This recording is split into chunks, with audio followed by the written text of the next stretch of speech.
Hi, and thank you for tuning in to the Daily Dose for Spiritual Growth. It is Soak It Up Saturday. This is a day where oftentimes we will give you a more extended portion of scripture and encourage you to read it on your own, to really soak it up, to take some time to sit down, to read through it, ponder it, reflect on it, pray about it, and ask God, how can this apply to my life? Now, before I tell you the portion of scripture, I want to remind you that this week we've been talking about the call of God on your life. What does it mean to hear God's voice? And how do we respond to his call when he asks us to do something? We started it with the first day saying, if you're a follower of Christ, we're all called to be a part of his mission, which is to reach the world with the gospel of Jesus Christ. But then we've gone into different stories about people that were called to do specific things. Sometimes to step out in faith, sometimes to build an ark when there's no rain, sometimes to deal with insecurities and fears and worries. Today I want to talk to you about Rahab. Rahab is a woman in the Bible that we don't know much about, but one thing we do know about her is that she was a prostitute. She had a shady past, maybe a shady present. It doesn't say she had been a prostitute. It says she was a prostitute.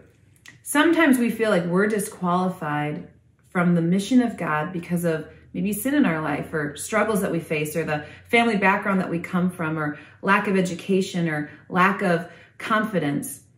But God shows us through his word that he uses people of all backgrounds, of all races, of all ethnicities, of all classes, of all genders. God looks at our heart, and it's out of our obedience and trust in him that he can use us. It doesn't have to do with our resume. And when we have a willing heart, God's not looking at our mess ups. He's looking at the mission that he has for us. And so I encourage you today to read through Joshua chapter 2, the entire 24 verses if you have time. But it tells a beautiful story of this woman named Rahab. Joshua and a few spies were coming into a land to stake it out. They were God's people, and yet they needed help. They needed a local. They needed someone to come alongside them, kind of show them around, but also hide them when things got dangerous. And Rahab was that person. God gave her an opportunity to be used by him in a powerful way. And he didn't look at what she was lacking. He looked at what her faith in him could produce in her life as she trusted in what he was asking her to do.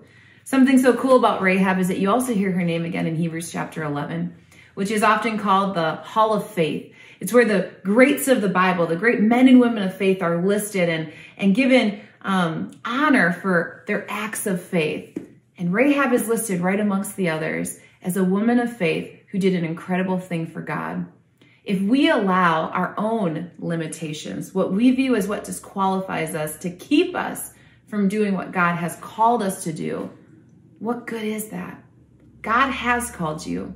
There's nothing that can disqualify from you from his call unless you take yourself out of the game. But if he has called you to do something, he believes you can do it. Let's do it today. So read through Joshua chapter 2, be encouraged, be challenged, and I hope to see you again next week for another Daily Dose for Spiritual Growth.